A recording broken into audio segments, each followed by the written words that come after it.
जय सिया राम, जय हनुमान। आज हम बात करेंगे देवशयनी एकादशी की।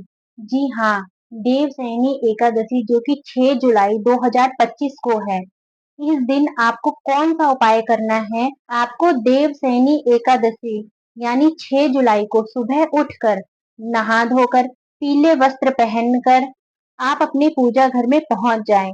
फिर आप घी की ज्योत जगाकर माँ लक्ष्मी और विष्णु जी की पूजा करें।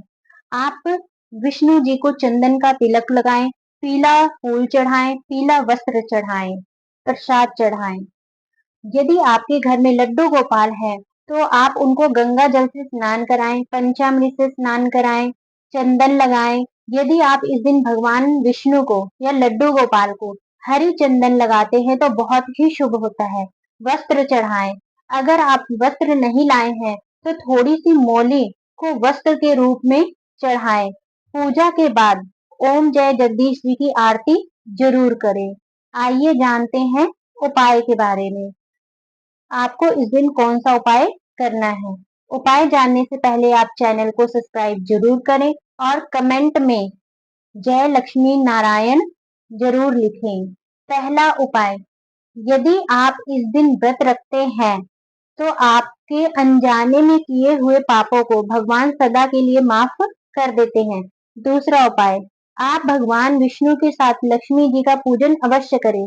पूरा दिन माँ लक्ष्मी और विष्णु जी का ध्यान करें।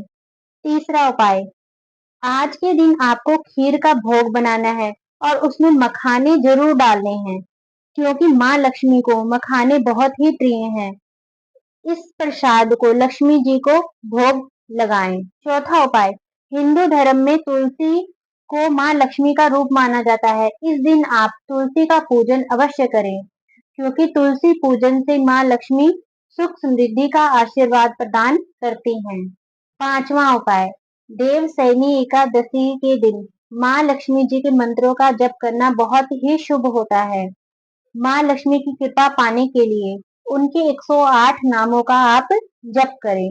छठवां उपाय, माँ लक्ष्मी का वही वास होता है जहाँ साफ सफाई हो। इस दिन आप अपने घर को साफ सुथरा जरूर रखें। सातवां उपाय, शाम के समय एक दीपक मुख्य द्वार पर जरूर जगाएं।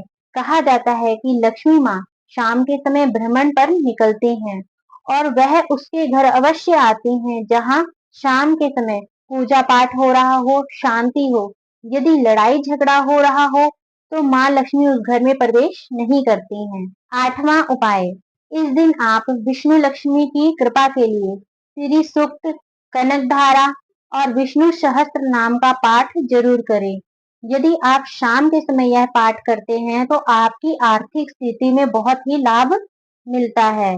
देवशयनी एकादशी पर भगवान विष्णु 4 माह के लिए शयन करने चले जाते हैं।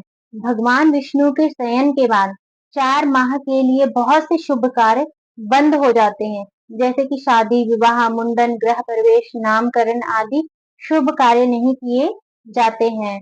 फिर जब देव उठनी एकादशी आती है तब से शुभ कार्य शुरू किए जाते हैं। इसलिए भगवान विष्णु के शयन यानी देवशयनी एकादशी पर भगवान विष्णु, लक्ष्मी माँ और तुलसी पूजन का बहुत महत्व है।